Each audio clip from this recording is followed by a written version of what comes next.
C'est en tant que leader du continent africain des questions environnementales et fervent défenseur de la protection et gestion de la biodiversité que le chef de l'État gabonais va prendre part à cette 27e conférence des parties de la Convention cadre des Nations Unies sur les changements climatiques, encore appelée COP27.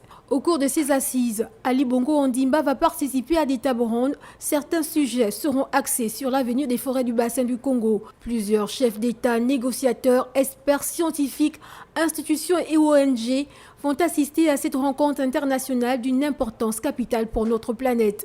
Au menu, les conclusions de la COP26 en vue de soulever des questions essentielles pour faire face à l'urgence climatique, parmi elles la réduction urgente des émissions de gaz à effet de serre, le renforcement de la résilience et l'adaptation aux conséquences inévitables des changements climatiques et le respect des engagements pris pour le financement de l'action climatique dans les pays en développement. Avec seulement 3% des émissions de gaz à effet de serre, le continent africain est celui qui subit le plus les impacts des changements climatiques. Les États doivent pouvoir s'imposer pour parvenir à plus de financement pour améliorer les mécanismes d'adaptation.